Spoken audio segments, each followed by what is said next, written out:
Enjoy with your headphones for a better listening experience. Please watch till the end of the video to have the most scariest part of the story.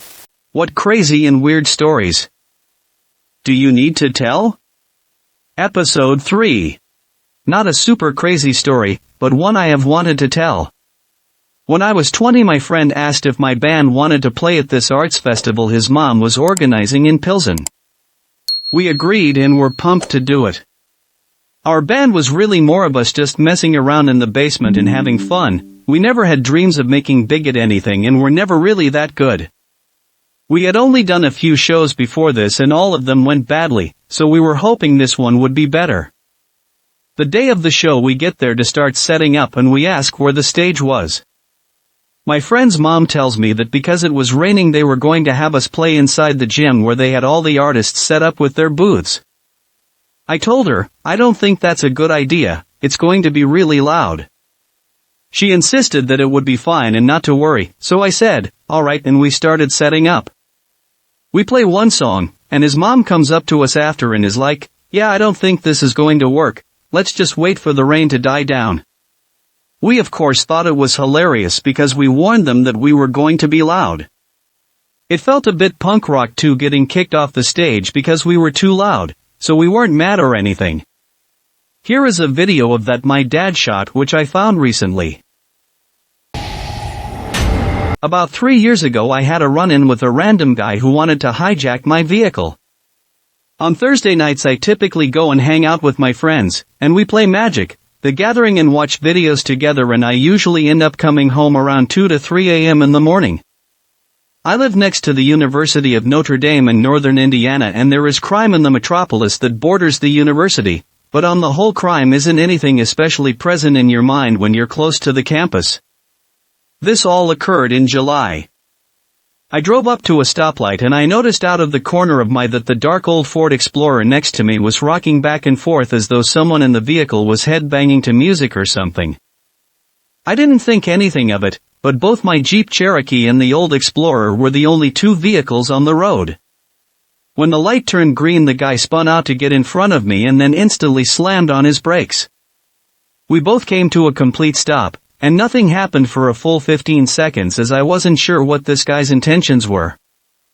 I decided to go around him, and as soon as I started moving he peeled out again and did a U-turn to start facing me, and that's when I realized this guy had bad intentions. I sped by him and he quickly caught up with me and got side to side with me, and I got a look at him and the guy was the most stereotypical looking gangster you can think of. I could see shiny gold teeth, beady eyes, an angry sneer on his face, and something in his hand which I am fairly sure was a gun, but I couldn't actually see what it was. He again overtook me, and as soon as he came to a stop I sped down a side road that runs through a residential area. At this point I was fumbling with my phone as I was calling 911 and I was hoping it was over, but the headlights of the Explorer haphazardly swayed behind me again like something you'd see out of a horror movie. Even though it was 1 or 2 rings for the 911 operator to ask what my emergency was, it felt like a full minute. The guy was already up on my ass again, so I put my Jeep in the middle of the road and made it so he couldn't pass unless he rear-ended me. Both of us came to a sharp turn, which happened to be in front of the apartment complex where I lived at the time, and we both took the turn at 45 mph, which was way too fast. By this time, I was yelling into my phone on the seat beside me that I was being pursued in my location when I looked in my rearview mirror and saw the headlights of the chasing car go off the road and into a ditch. I sped forward and went into a neighboring apartment complex where I rapidly found a parking spot at the back and kept talking to 911. About 15 minutes later I saw flashing lights and I drove up to a group of police officers and told them what had happened and that it was I who called them there. Apparently the guy's front tire gave out during the sharp turn, and he ended up abandoning the vehicle in the ditch right outside of my apartment complex. This person randomly targeted me in what I assume was an attempted hijacking because I have no enemies. I didn't recognize the guy, and I didn't do anything that I can think of that would have hurt anyone due to my driving. I never received a follow-up about whether the police tracked down the Explorer's owner or what it was all about, but for the next month I parked 2 lots over from my normal spot. I don't believe in God, but if there is one, then I owe you 10 Hail Marys for saving me that night. I dropped out of school to join this band once with a drummer who was going through a breakup as I joined. Everything was pretty normal as far as being a band goes. The drummer, S, had been taking it fairly well until our band manager came over one night a few months in. S was venting to our manager about how upset she was that her breakup happened, and she said some things out of anger that she didn't really mean. Namely, she said she wished her ex-GF were dead. After this heart-to-heart, S calmed down, and was feeling better, and our manager said, "I'll take care of this." He left, and we didn't think much of it after that and got back to writing. Flash forwards a week or two, and S gets a frantic call from her ex who was being driven to the hospital for massive stomach pains and it seems like she could potentially die. Our manager comes over later and reveals that he had taken care of it. We realized he meant he was behind the ex-GF's stomach pain somehow. We began questioning what he'd done exactly and here's the kicker. Our band manager worked in a laboratory of some sort and had access to a lot of different chemicals and things like that. He devised a plan that involved using chemicals in a pill capsule to effectively poison S's ex-GF. Our manager had said he tried to create a chemical reaction in X's stomach that would have expanded so much and so rapidly, it would have burst her stomach open inside her, and she would die.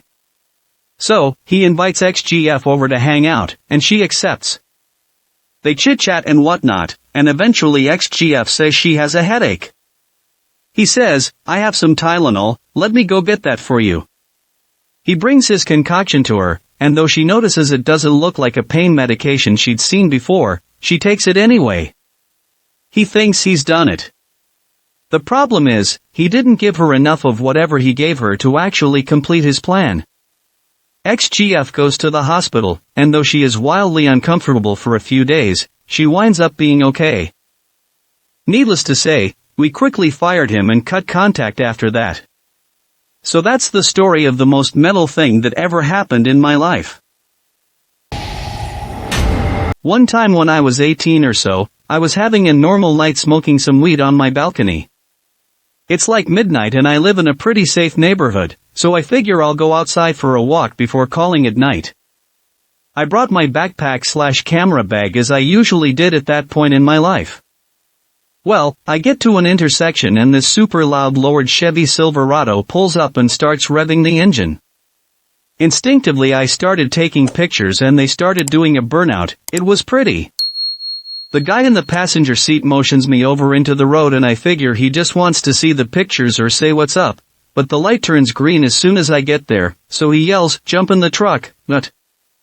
I jumped into the bed only to find 3 other people lying down back there, so I lay sideways against the tailgate. Which was cool at first, but this truck is as fast as it is loud, so I just knew that at any moment I was going to go rolling out the back. This one man in the back there reached down and grabbed my hand, so I was probably noticeably concerned. Anyway, it's too loud to hear anything these people are saying, and I can't stick my head up to see anything, so I'm just looking at the streetlights fly above me at what had to be 100 plus mph at some points. When we finally come to a stop, I sit up and we're at a nightclub. Everyone in the truck is super hyped that I'm there and a guy with an Eastern European accent comes up to me and was like, "Hey, you're the guy that jumped in the back of the truck.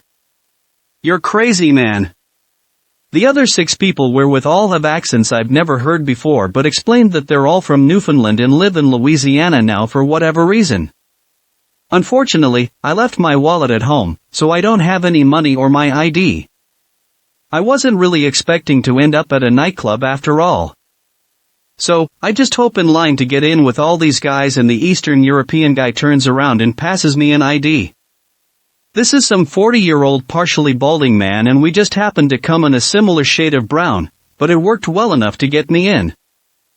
They bought me drinks and everything. It was a wonderful time. When we left the club we ended up in a suburb 20 minutes away where I drank wine at this older woman's home who was a co-worker of theirs and a very drunk Russian man. When we left there I asked them to just get me as close to where they picked me up as they could, and I'd walk the rest of the way. So, I got back in the bed of that truck one last time and watched the lights and street signs above me, seeing I was pretty close to home. The truck does a perfect donut and drifts around a corner, slows down and pulls into a driveway. I sit up to see that we're at the gate of my apartment complex. All these crazy newfies lived a couple of buildings over and I never even knew. Never saw those guys again, either. Good times. Like 5 or 6 years ago, I was held hostage at gunpoint. I was a drug addict. My buff said her cousin, who I had met before, was a nice man, had a drug charge warrant out and asked if he could stay with me for like a week. I said sure. Guy was super polite, slept on the couch, etc. One day he asked to use my car to go see his lawyer to decide what to do. I said sure. So, man took my car down the street and used a gun and robbed a pharmacy. Fired a couple of shots in the air. Came back to my apartment. Police started flooding the parking lot. SWAT, the whole 9 yards. Not only did he just rob this pharmacy, but he was also wanted for attempted murder of his girlfriend. So, I'm like, alright, time for me to go. And he's like, no, if we open this door they'll shoot us both.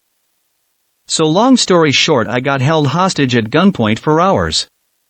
Eventually talked him into letting me out. He walked me out with a gun to my head, and when he opened the door at least 5 other guns were pointed at us. It was terrifying. So, I went out. He stayed in. They tried everything to get him out. Turning off power, gas, he had a gas mask in there? Flooding the apartment. Nothing worked. He was in there a long time until eventually he came out and started shooting towards the sky. And then the police shot him to death. My apartment along with everything I owned was completely destroyed. So yes, that's my crazy story that I've never really typed out before, that I never talk about. I'm sure no one will read all that, but it felt good to get it out. I can share the dude's name if anyone is interested in looking up the case. I was out late with 3 of my friends one night. Got dropped off at my girlfriend's house and they all went out to pick up some weed. A few hours later they picked me up, we smoked and headed towards home. All of our phones die, and we can't find the way home. So, we take all the wrong turns and cross some railroad tracks. Realize it's the wrong way, and what do you know? Get the car completely stuck on them. My friend happens to be black, and from Liberia, let's call him Buddy. So hard to understand and very dark. Meanwhile we're in country backroads, with nothing but farmers nearby. Friend goes up to a farmhouse and asks for help. The farmer pulls out his shotgun and orders us to get off the property. Here comes the chew train. We all race back to the car, grab as much of our stuff as we can and run to cover. I remember seeing a full-speed train cutting a tiny Saab in half sparks and everything while in slow mo, jumping over bushes. We were all under 18 at the time except for a friend. One of the weirdest nights of my life. I live in a relatively big city in Florida. My niece was scheduled for surgery at like 6 a.m. so I was going to meet up with my family at about 3 a.m. I was driving past a huge veteran center on the left side, and caught something in the corner of my right eye. I thought it was a dog about to run in front of my car, so I slowed to a stop. Instead of a dog, a Florida panther ran in front of my car, across the street, jumped the short wall surrounding the vet center, and ran into the surrounding woods. The best part was it had a cub in its mouth. The area I live in is not rural whatsoever. We get coyotes pretty frequently but not much else in the wild department. Where this panther came from and what happened to it is still a mystery. I just sat not moving for like a minute trying to comprehend what had just happened. That was like 10 years ago and it's still one of the strangest things that happened to me.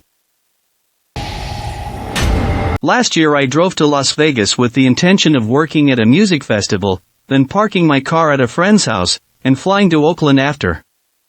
There I'd rent a car, then drive to Napa to work another one, then fly back to Vegas and drive back to LA. I missed my flight to Oakland by 20 minutes. My car had a major issue and I had to find a last-minute mechanic that could take it. There were no more flights to the region that day, so I flew to Fresno, took a lift to Amtrak, took the 3-hour trip to Oakland, called an Uber, picked up my car, it was a Turo rental, and then drove to Napa. Made it to Napa at 1 a.m., started work at 9 the next day. Sometime around my sophomore year of high school, me and my best friend Max would ditch class and go smoke weed in some random parking lot or woodsy area. We did this during school, after school, and pretty much any time we weren't working. Well, one day Max and I are packed into his little Toyota Corolla and we're on the prowl for a spot to participate in the ritual of smoking the devil's lettuce. The wonderful thing about Alaska is that there are so many random places that you can go to where no one is going to be around. We decided to pull up to a giant empty gravel lot off of a side road. To give an idea of the lot, it was a large uneven area of gravel with some hills. To get to the spot you have to drive through the woods and then it opens up. Well, we decided to park several hundred feet from the woods on top of a little hill. We loaded up Max's bong that he lovingly named Betsy and started taking some rips out of it, even if it looked like it hadn't been cleaned since the dawn of time. We're both a couple of rips deep and that's when we hear it. Hello? Dan, it was coming from so far away it almost sounded like a whisper. But it started to gradually get louder. Dan? Is that you? Dan, are you in there? Me and Max both look up and we see this woman who had to be about 60 to 70 years old. She's absolutely filthy and I don't think she was wearing shoes. Her hair was gray and matted and she looked like she had been up for weeks on meth. She was wearing what looked to be the remains of a pink dress with holes and tears throughout. Max and I didn't know if we were hallucinating and we looked at each other high and speechless. I managed to get the first words out and said, "We need to get out of here." We drove back through the woods towards the entrance and in my high and paranoid mind I was terrified that people were going to jump out of the woods. I've only told this story a couple of times because it honestly still scares me. I think about it nearly every day and it happened 5 years ago. I hate it. I almost got my whole family executed by ISIS. No joke. I am Libyan American. You might know ISIS has occupied Libya for the past few years now and I go there every summer to visit my family. Now you might be wondering why go to terrorist-occupied land. That's stupid? But ISIS has no aggression towards the locals, only those who are against them and the military and militia fighting them. Anyway, it was 2015, I am in a town in Libya, and we decide to go to a city called Sirte to see other family members. We leave our hometown and pull up at an ISIS checkpoint where they search locals to see if they have any relations to the military or anyone against ISIS. If the line for the checkpoint is long they usually don't bother searching every car and just accept a showing of ID. Unfortunately we were the only ones there as it was midday on a Sunday, and everyone was asleep. I am active on lots of social media accounts where many memes of ISIS are made, and I have lots of these memes on my phone and also a few propaganda videos where T showed members of ISIS surrendering with Libyan military music playing in the background. If caught with these they could see two things. I was American, and they had no problem making an example out of me in hopes of intimidating America. Remember this was early 2015, shortly after the James Foley beheading. So, they knew everyone in America was almost fully intimidated. It would have shown them we were against them, and the best case scenario was they would have held us ransom. I quickly opened the gallery on my phone, deleted all the pics and videos in fewer than 20 seconds and put it back in my pocket. We searched and they found nothing. The soldier that searched me asked me in Arabic why were you so sweaty, but I laughed it off saying it was due to the sun. He shrugged it off. It's been 4 years and I'm still thankful to God my phone didn't lag. All this without my family knowing anything. Met a Filipina nurse on Tinder when I was back home in Hawaii. It was a few days before Christmas, 2014. Things went well, we decided to meet. She said visit her at work, I said okay, where's it at? And she dropped that pin faster than a hummingbird's wing. pull into a neighborhood and finally pull up to a house. Not a hospital, not an assisted living community, a house. I gave her a call and she came out the front door, nurse's uniform and all. I assume she understood my confused look and said, "I'm an in-home caretaker." I said, "Oh, okay, cool," kind of feeling weirded out that my Tinder date invited me to an unknown third party's home. As she takes me to the door she says, "Don't worry, she won't know you're here." I began to feel weirder about the situation. We went through a side kitchen door and then to the main room, no bigger than 12 feet by 12 feet, and taking up the majority of the space was a medical bed with the most lifeless human being I've ever seen. The nurse said, "She's been like this for 2 months ago." I inched closer to the bed, an altar propping up a lifeless, gaunt Japanese woman with her mouth hanging open and eyes clamped shut. I looked around the room and noticed no photos of family, kin, anything. I found a few Christmas cards from years back in a stack near the bed, all signed only by her brother. Turns out she was 98, had no children and one brother with one son.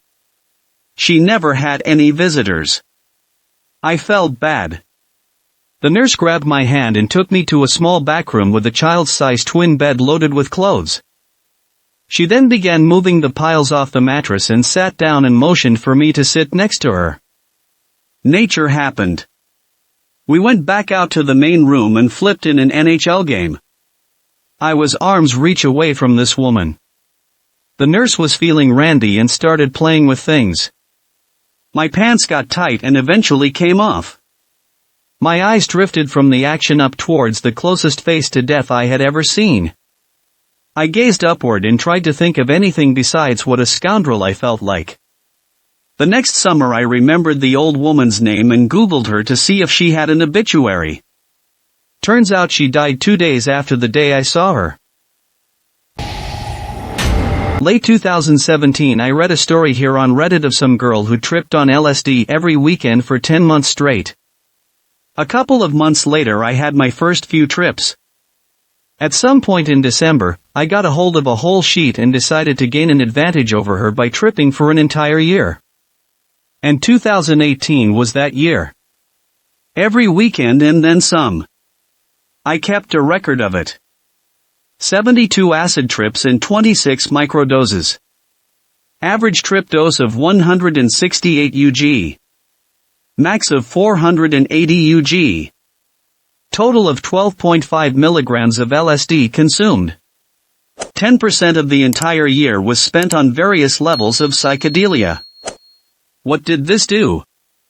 It helped me open up and be more emotional, helped me lose my virginity, it kick-started a now 4-month romance, kept me exercising to keep my weight off, gave me levels of euphoria so great that for those moments I can't help but think I was the happiest human on the planet. I also learned to spin poi, spent a lot of time pondering my schoolwork, and kindled an interest in neuroscience. What didn't it do? It didn't fix my Asperger's, didn't fundamentally change my personality, didn't help me quit computer games or excessive re-editing, couldn't replace Adderall for focusing, and it absolutely does not reveal the secrets of the universe or any of that other hippie thing. What lasting effects were there? Well, I find it much more difficult to feel anxious about almost anything.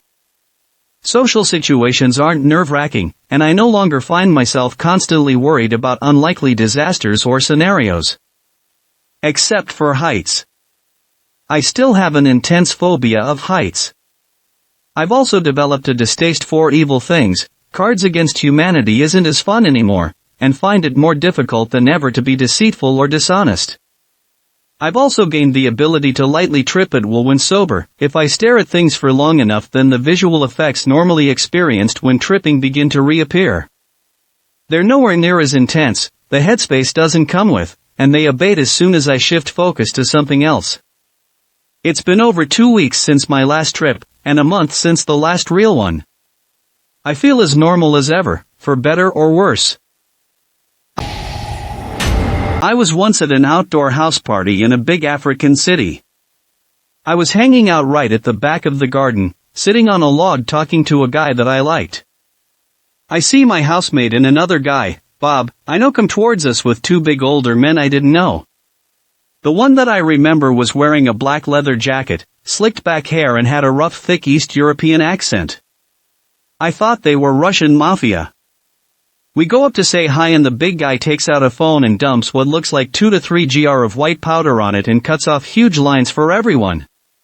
The guy I was with immediately told me that we should go, and as we walked away, he tells me he doesn't like being around guns. I didn't even notice the gun, but apparently it was not even concealed.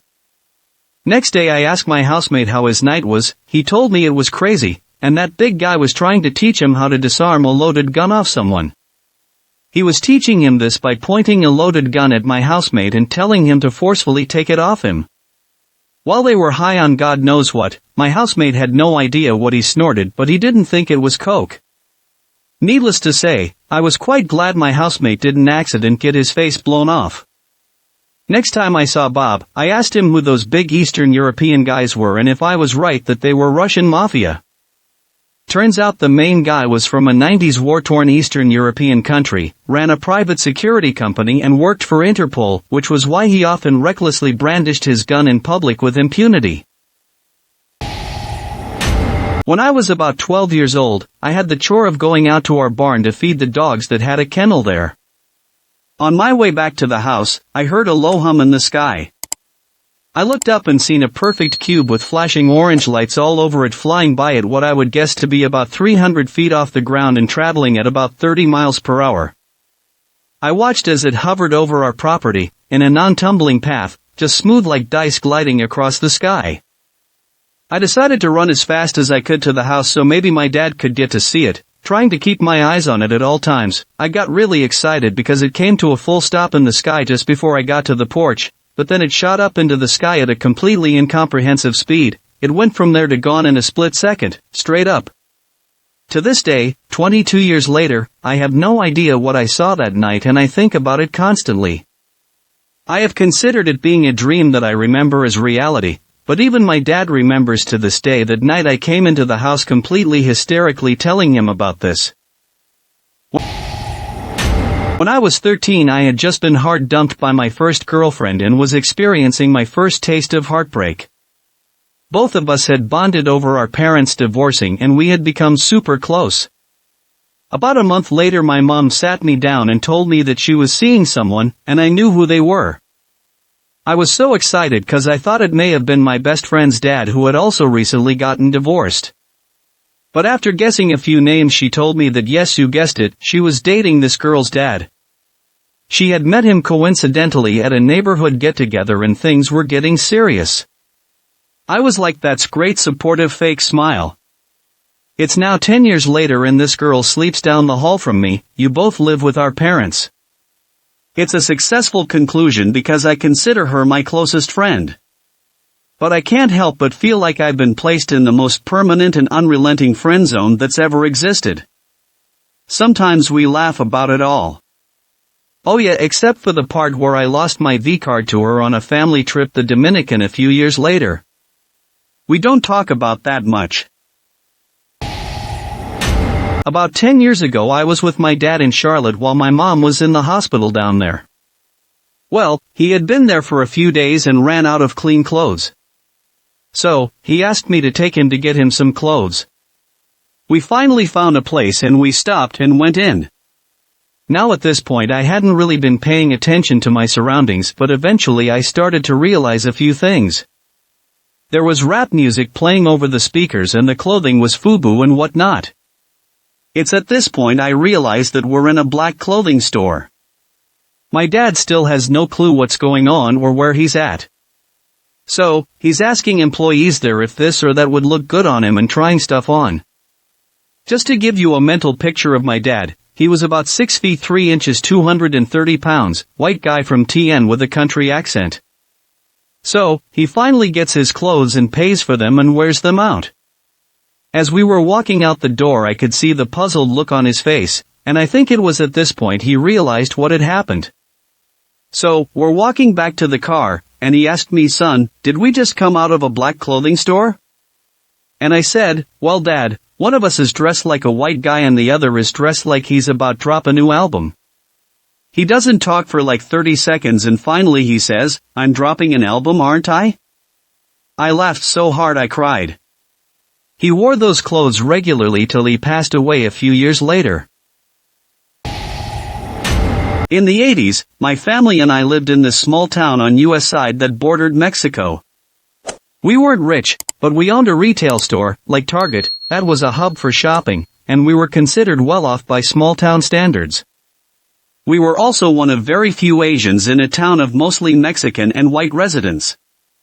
We were often targeted, and our home was broken into a lot sometimes while we were home.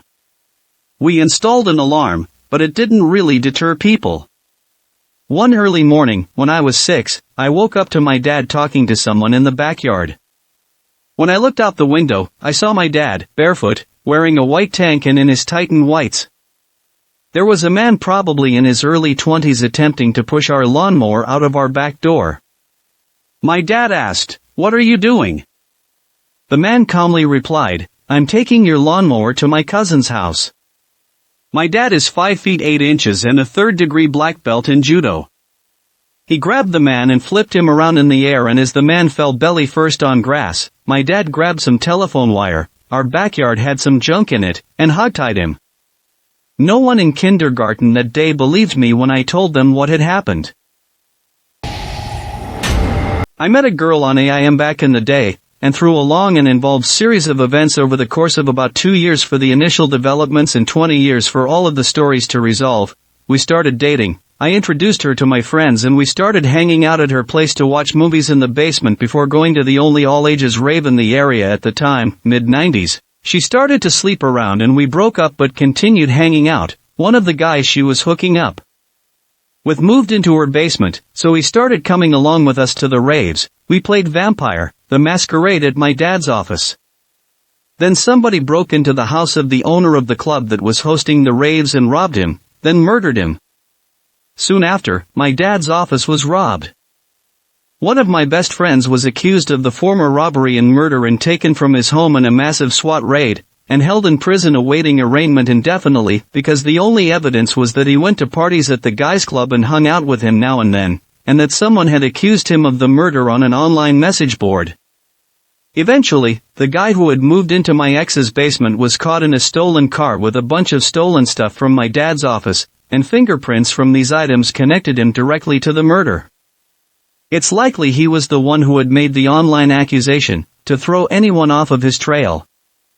My friend was released, but the time in prison had done serious damage to him, and the fact that this had all been all over the news for so long, with his release and innocence being relegated to a short paragraph on the third page of one of the local newspapers, meant that he was addicted to hard drugs, had lost contact with all of his friends, had missed out on the final year of high school, and had trouble getting a job or moving out of the projects.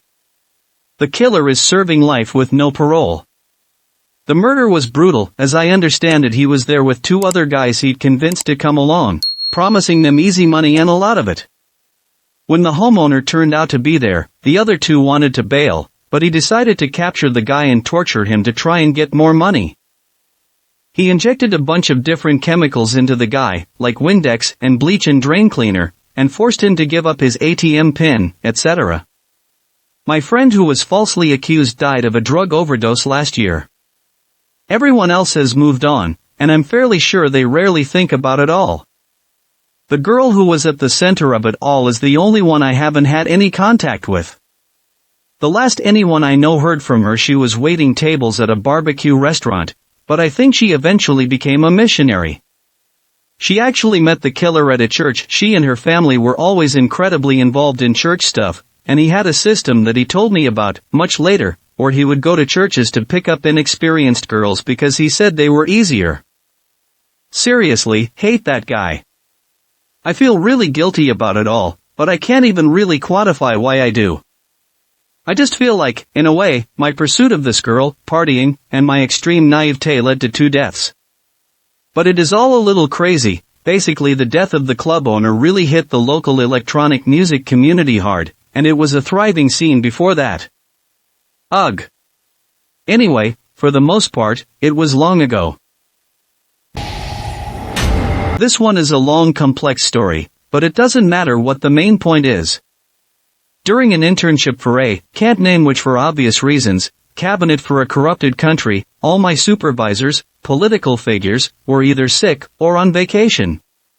So that made me the de facto ad hoc boss of the company due to policy and regulation that does not make any sense, and still scares me till this date that it just flew under the radar.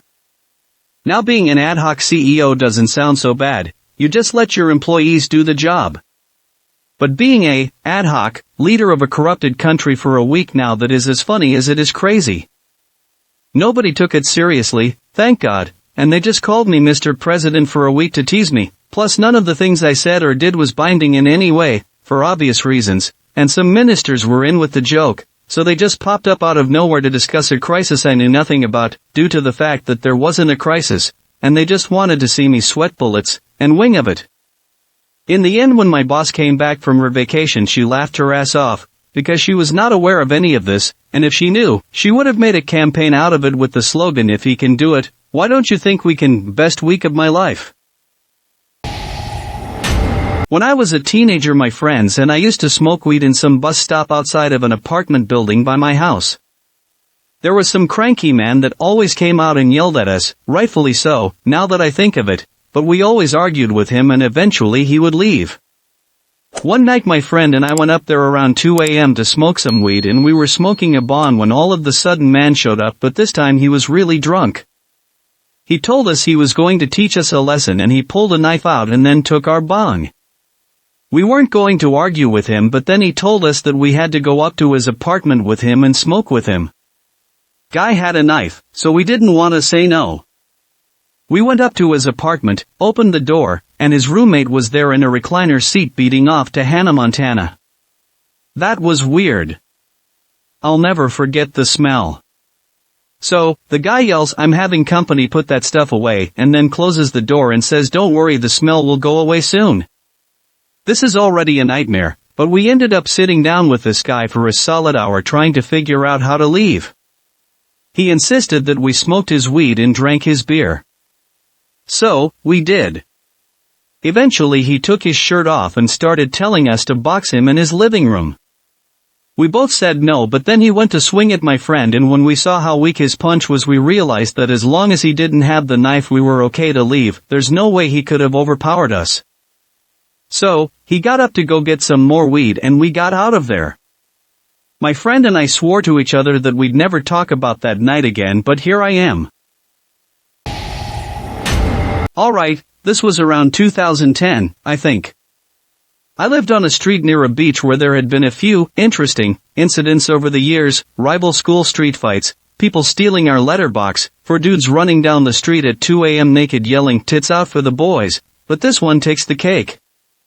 I heard commotion out my window and went out on the balcony to check it out. A group of teenagers were in a yelling match with the people living in this house. It eventually got physical and one of the guys ran back into the house. It's all still continuing till next minute. The guy reappears hanging out a window with a crossbow. At this point I'm freaking out, thinking I'm going to witness a murder. Lucky nothing escalated from there, until a guy knocked a kid out with a piece of wood. Later that night I ran into one of the guys with mates at a local servo who told me they'll be back tomorrow night to smash up the joint, which I was looking forward to. Fast forward to a call from my mom at 12 a.m. They went back that night and smashed every window in the house with rocks. What a ride that night was. My first year of college, I went with a student organization to a conference in Washington, D.C. The conference was, and still is, known for some epic parties over the course of the event, and everyone who was able to go was incredibly excited and publicized. The club wasn't made up of frat guys and party animals, so for many on this trip, this would be among their first big college partying experience. Day one of the conference happened and then we all went out.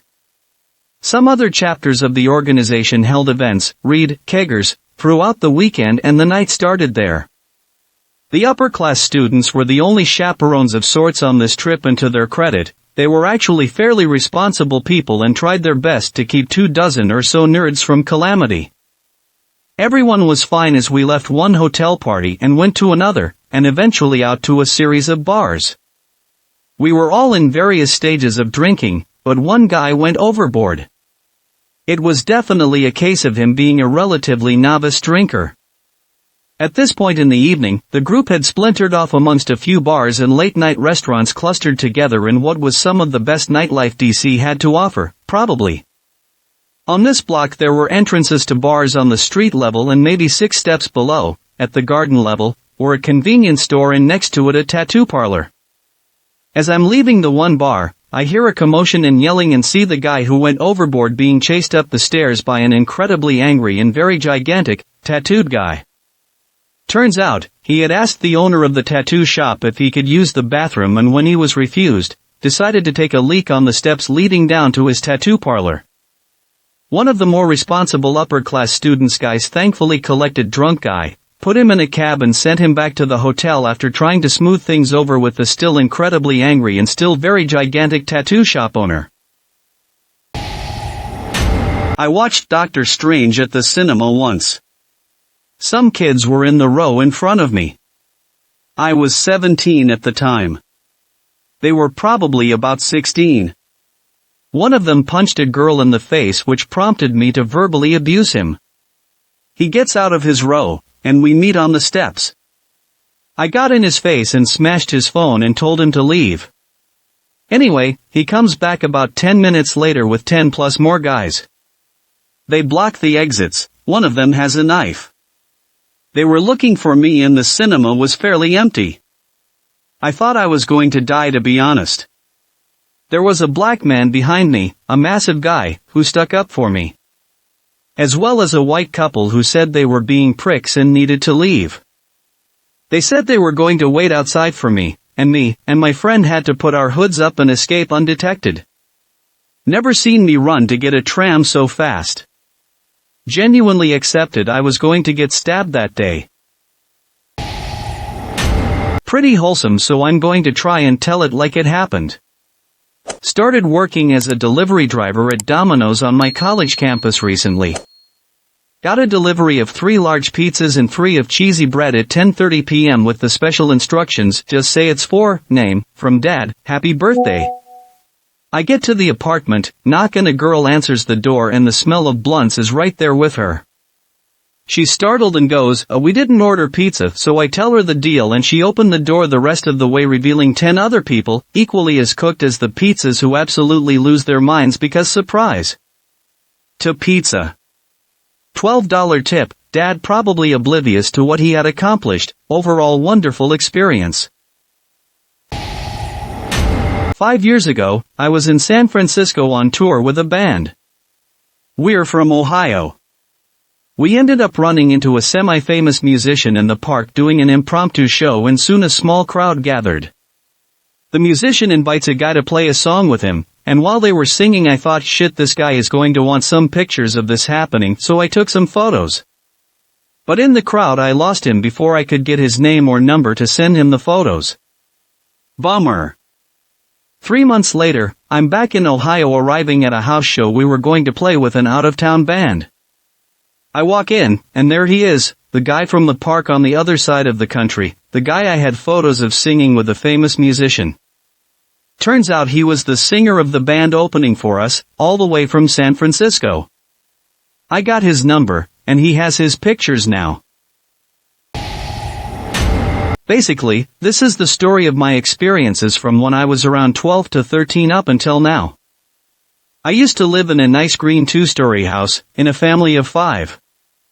My father was the only one working. He worked as a mechanic for as long as I can remember at the same place. His boss was someone I had known since I was little. His name was Frank. I had the sweets for a classmate named Ainsley, but my friends were trying to introduce me to a girl named Christina. I talked to Christina a little during a field trip for biology. We tried to catch snakes together. But I was too shy to keep talking to her without her starting the conversation, and she was too quiet, and looked angry all the time. Then our misfortune started. Frank ended up being diagnosed with cancer, if I remember correctly. Cancer took his life. My dad was out of a job, and my family was no longer receiving income. After a few weeks, my mom ended up getting a job at a grocery store, and she rounded up just enough money to pay for the month's rent, so we had 4 weeks. I started telling my friends Angel and Jose the sad news, told them we might need to move away. My dad was struck by an illness out of nowhere, we didn't know what was going on, and he refused to go to the hospital. He vomited everything he ate, and it got to the point where he was bedridden and vomiting out pure water from what he tried to drink. So, my dad wasn't getting another job anytime soon. Ainsley and I started bonding more, but she had a boyfriend at the time, so my advances were short-lived, and I never could get far, despite telling her about my feelings for her repeatedly. She was worried about the state of my household. A few weeks passed by again, we couldn't come up with rent, and we got a warning thing about it. My dad couldn't stand up, couldn't talk, so my mom basically took him against his will to go to the hospital. He stayed there for a few days. In those days, I and my 2 other brothers stayed home from school, worried sick about him.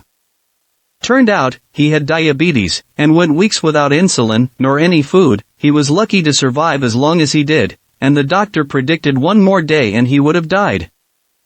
We couldn't find the money for rent and my parents decided it would be best for the family to move out of state to live in Wisconsin with our grandparents.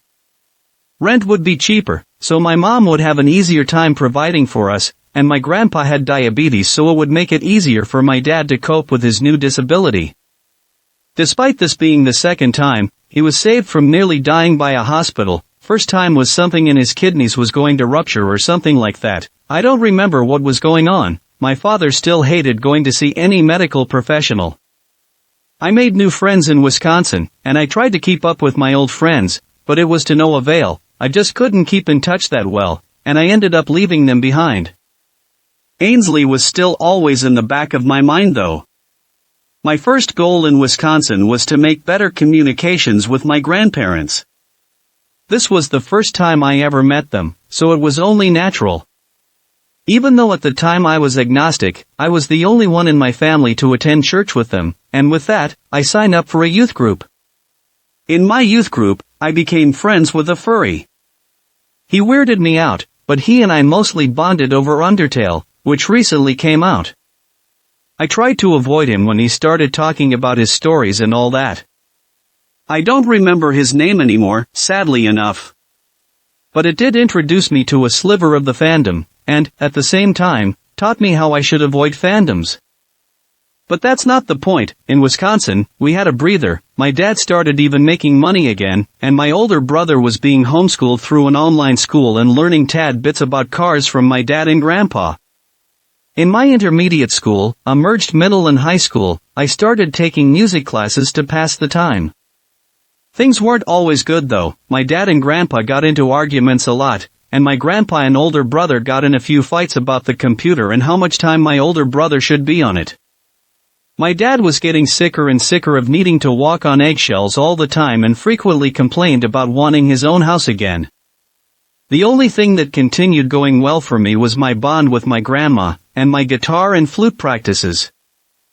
Otherwise, my school was a nightmare. I made a few regrettable choices with wrong people, had a tough time with my grandpa with a grudge he held against me for an accident, and kept getting in the way of everybody. So, I forced myself to go into a shell. Eventually, my dad convinced my mom to quit her job so we could move out. We lived there for a few months, and I was ready to move to the second semester of 8th grade by then. We moved in with who I used to call my uncle. His name was Tim. We lived in his basement. We set ourselves up nice and cozy, and I remember binge-watching Bleach through and through for nearly a month before I finished my stopping only for sleep marathon.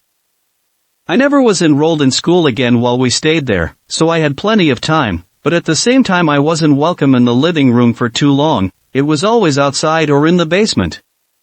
So, after I binged Bleach, I spent a majority of my time playing with Tim's little kid, Troy, and when I got the opportunity to see them, his other 2 kids that he had partial custody over, Lily and TJ. Lily and TJ have been my favorite cousins since I was living in the 2-story house, but they only got to come over every other weekend. While they were there, we had an amazing time, and they let me get to know other sides of my family, namely my cousins Jeremiah and Charlie. But, things, again, didn't stay that nice for long. Tim and his girlfriend let some guy named Alex move in also, and he was a bad guy. He wasn't violent or anything, and never once came off as being hostile towards me and my two siblings, but it turned out that he was slowly convincing Tim to kick my family out. My parents made deals with Tim repeatedly, trying to kick Alex out, and it became a battle of living situations. During this battle, I learned increasingly about Alex as time went on. Turns out he recently got out of prison, and he was a drug dealer. The situation was getting pretty rough, so my parents made me and my younger brother, Drake, move in with my grandma for a month. I still wasn't enrolled in school. The month of boredom. The month of solitude. It took 2 days for me to learn my grandma had bedbugs in her living room, so me and Drake quarantined we in a single room, one that was untouched for a few years. And we stayed there for the rest of the month. Without anybody watching us, and a computer all to ourselves, he and I ended up with drastically different sleep cycles. He was awake during the day, I was awake during the night. I spent the time in absolute silence. And I came to enjoy it. I liked the peace I found in the dark and in the quiet, nobody bothering me, nothing to have to do, no need to worry about anything. It enveloped me quickly. Just me and most of the time either Sims 4 or Minecraft. Then, paranoia started growing in me. At the time, the more popular videos on YouTube, or at least the videos that kept getting recommended to me, were deep web exploration and creepypasta videos. They made me paranoid that someone was always watching me in the dark, knew where I was and had control over the computer that was my only break from boredom. Weeks of that paranoia kind of left its mark on me. When me and Drake were reunited with our family finally, nothing got better. I felt unwanted by the majority of our house and was paranoid about them all thinking I was a waste of space, a waste of money and food. Another shell grew around me, closing me off from who I used to be. Within that shell was a permanent paranoia that people were staring at me, hating me. So, it was a lot more painful than the shell from Wisconsin. More below, I hit the 10,000 character limit.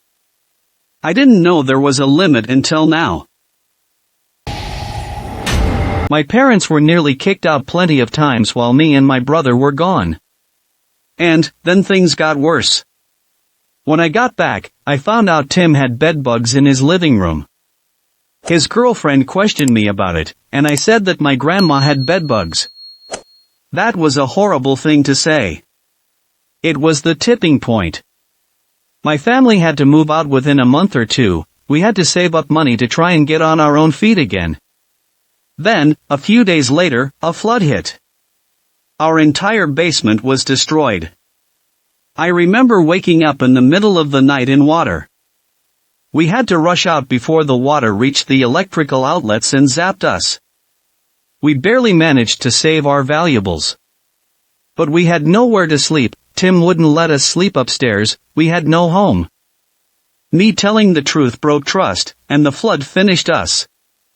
If it weren't for me, my family wouldn't have slept outside for a week or two. Another shell formed, just like that, one that I'm still dealing with to this day, a shell of guilt. Feeling unwelcome, useless, hated, and guilty really took a toll on me back then. It changed who I was. It made my personality fragile and broke up. I showed different faces to different people. Shutting myself away and observing people, seeing how they react to different things, and changing myself accordingly to best fit them. I no longer lived for myself, I lived to be defined by each individual I came across, so desperate to please instead of passing off that I didn't even know who I was at my core anymore. Eventually my family got a tent, and we had somewhere to sleep that wasn't a bench or a car, and it was nice. I still wouldn't call it home though. Sleep was hard, and I almost became an insomniac.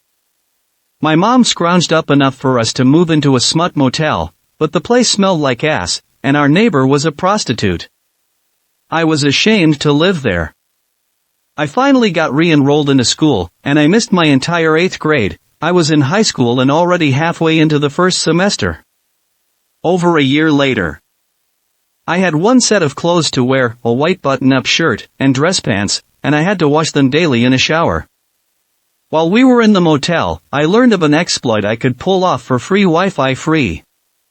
I tried to get back in touch with Ainsley, but we didn't talk long. I still had a crush on her despite our long distance and long break from each other. But, she had a new boyfriend. I missed my chance. Then, my dad ended up finding a great deal on a trailer. Someone was desperate to sell the thing, and was giving us a ridiculous price for it for rent. We even got a month free of rent if we promised to clean it ourselves. We hoped for that deal. And my God, was it horrible. The place smelled rotten. And to this day we still haven't been able to get the smell of being fully gone. It's in those carpets bad. I don't know what happened there before us, but it won't leave, that's for sure. I had just a few weeks of my first year left, and I was in another new school. Lucky for me, I seen a few familiar faces. Unluckily for me, none of those faces recognized me. Angel and Jose completely forgot about me. My big brother got a job and is helping my mom out with providing for us, and I dropped my obsessive feelings for Ainsley. I knew I would get nowhere with her, and I finally accepted that. Shortly after, I sat next to Christina in a history class. We didn't really talk. I pulled my same old trick. I observed her through sound, got wind of what made her tick, and built myself up accordingly, and me and her quickly became best friends. Much to my surprise, the me I built myself up to be familiar. It was the old me. The original face I used to have towards everybody. She slowly broke through my shells, and helped me open up, and I to her. I learned her past was much, much darker than mine, and me and her basically became each other's therapists. I helped her, and she helped me. It wasn't long before we realized we gave each other strength, and our bond was more than a simple friendship. Me and her were our true selves to each other. Me and her were able to support each other. The more we hung out, the more we dug each other out of our traumas. We found each other dating. That was nearly 2 years ago. May 11th is our anniversary. We're both doing great now, still madly in love, still supporting each other in any of our misfortunes, both in the past and currently. We made plans to move in as soon as humanly possible. We practiced a partial abstinence, and now the only thing we're waiting for now that both of us are more mature is the opportunity. And in terms of my family, my dad had been trying to get disability, and my mom and brother both work at factory jobs, and have finally stabilized our living situations after nearly 3 years. My shells are almost entirely gone because of Christina, and she is a lot more stable herself too. She is doing a lot better. Her anger issues are sorted out for the most part. She's a lot less negative and cynical, and she isn't suffering from depression or anxiety nearly as bad as she used to.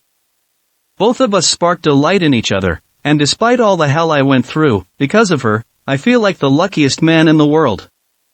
We both saved each other, and that's invaluable to me. She's invaluable to me. And that's my story, very condensed, even though it doesn't seem like it. To be honest, I could go on for hours about any particular subject in here, be it Wisconsin, before Wisconsin, living with Tim, being homeless, and meeting and hitting it off with Chris. And on a side note, Chris turned me into a furry myself not long after I met her. The sexual side isn't for me, like at all, but it can be pretty fun as a hobby, so I feel bad for judging that one kid a long time ago.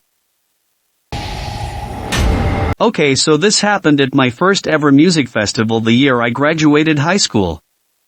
Before I go into the story, I want to mention that during high school, I was very into experimentation, and I always did what I could to get my hands on the highest quality drugs I could locate, not only for myself, but to share them with friends and also make a quick buck on the side.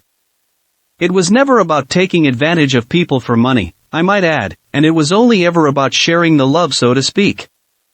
So anyway, to this festival I had brought a wide variety of drugs to set me and my group up for the weekend.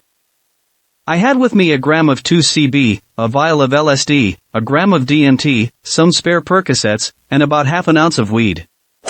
Our story takes place on day 2. My friends and I were drinking some beers his sister had bought for us because we were still all underage.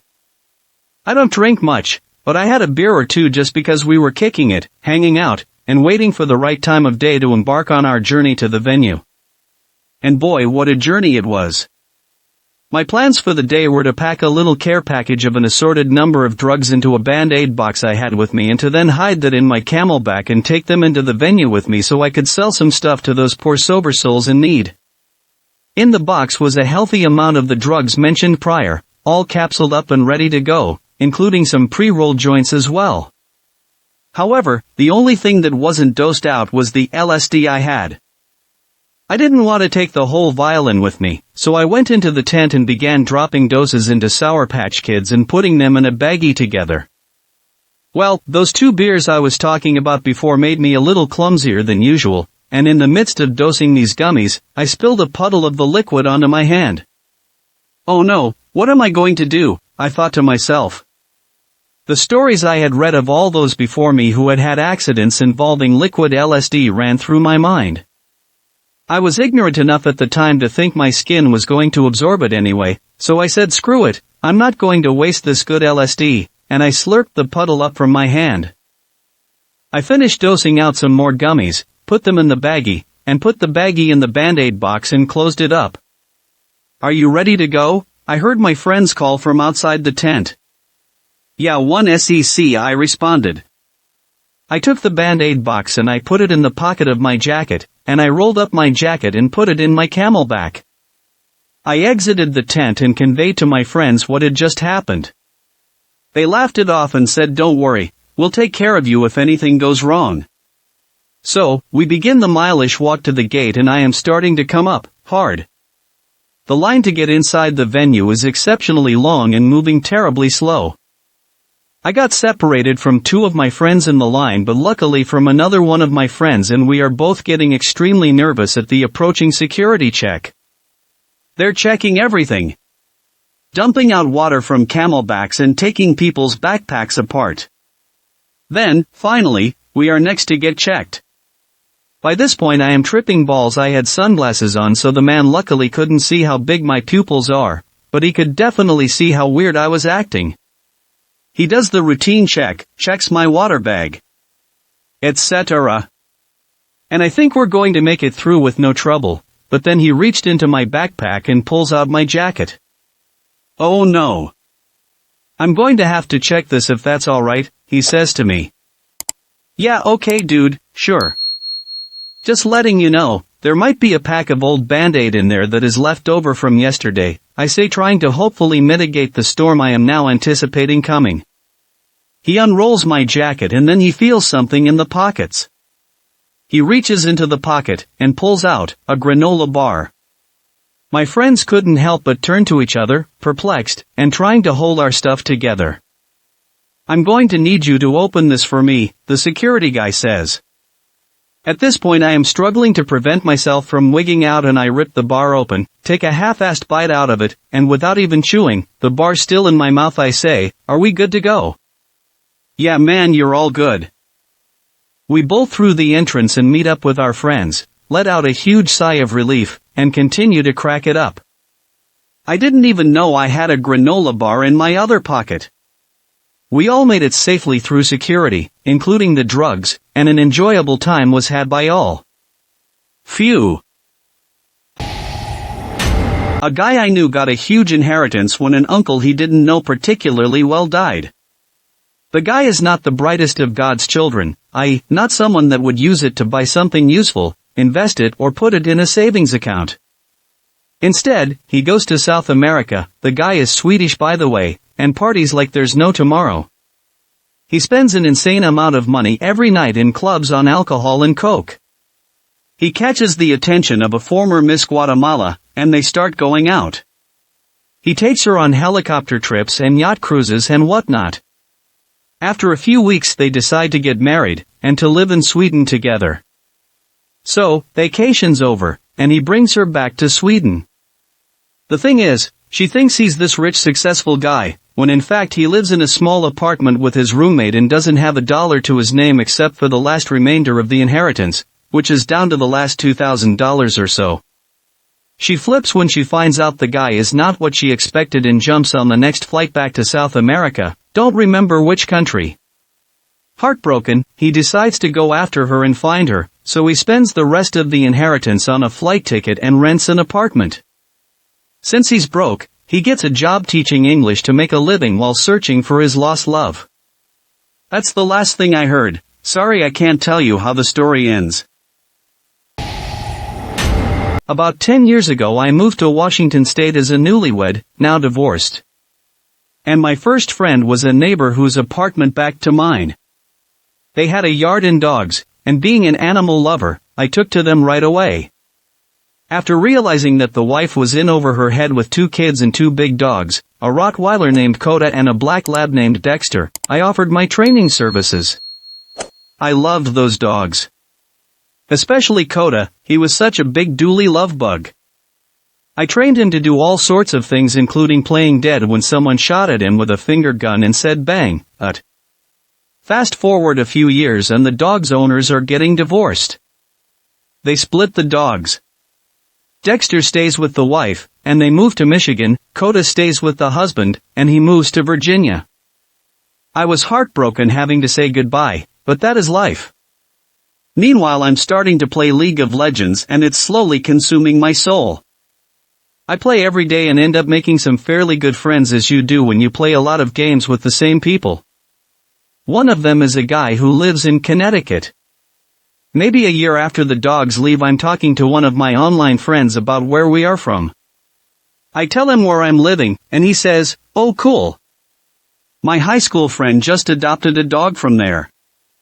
A Rottweiler named Coda." I sort of laugh it off because what are the chances, right? But I get curious and ask if I can see a picture of him. He sends me all the pics she had put on Facebook including pics of him as a puppy and growing up that they got from the shelter. It was my Coda. Pictures confirmed. I asked if he would be willing to put me in contact with the girl and he did. We talked and I was able to piece together the story. She saved him from death row in Connecticut after the husband apparently dumped him there with pictures. He was to be euthanized the next day when she adopted him. I told her I trained him and told her how to get him to play dead. She did it and without missing a beat he dropped to the ground. She said she had no idea he knew that trick. She and I became and are still good friends, and she kept me updated on Coda's long and healthy life. He passed away last year very loved, and I couldn't be happier that she found him. About 7 to 8 years ago I had a roommate I got off Craigslist. Man was pretty chilly and not a bad roomie. Let's call him Chris. One day, I was kicking it with my boyfriend and my mom, and some rando friend of Chris's I had never met just showed up at my door. He looked like he was coming down off of a binge of some kind, and Chris wasn't home, so I basically told him to kick rocks. My mom, on the other hand, felt bad for the man and invited him in for lunch. I basically ignored his existence. Not a fan of random drug binging dudes showing up at my house unannounced, who knew? A few days go by with some weird stuff here and there. He stayed the night one day. Still kind of a weird guy, but I was like whatever. He left when Chris left for work, and then came back a few hours later saying he had left some stuff in his room. "'Kay, cool, go get it then go." Nah. He barricades himself in Chris's room. So, I called him, and he told me to get him out of the house. He's panicking at this point and won't tell me WTF is going on. I kick his friend out and locked my front door, watched him chill in his car smoking a blunt. I swear within 5 minutes, Chris has teleported home from work and is pacing on the phone in and out of his room, still not telling me anything. Within minutes there were 15 police officers in front of my house, guns drawn, arresting his friend. Turns out, the first time he showed up all strung out was approximately 2 hours after he murdered his adoptive parents and fled from the next town over. In my mid-20s I worked at a mall just north of NYC. I worked in a portrait studio where they'd hire you without photography skills, train you for 3 days, and then you were on your own. We had quite a mix of skill levels there. I think the main draw was we gave out a lot of free 8x10s. Anyway, one of my co-workers was dealing drugs out of the store. Everyone knew and no one cared, not even management. He was a cool guy, and his dealing drugs was honestly the least of our problems. One night we were working alone, and he told me about his past as a burglar. He lived in the Bronx and worked with a partner to case/break into houses.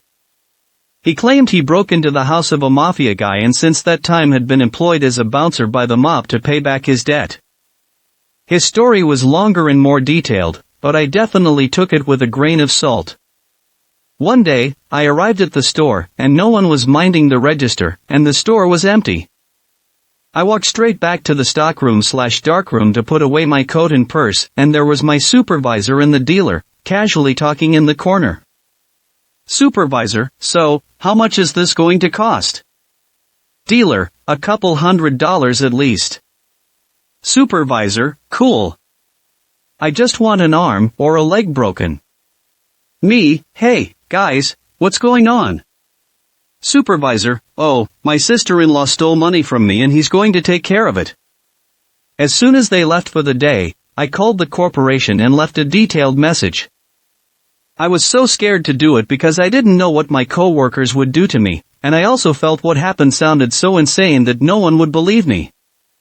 No one ever called me back or followed up on the incident.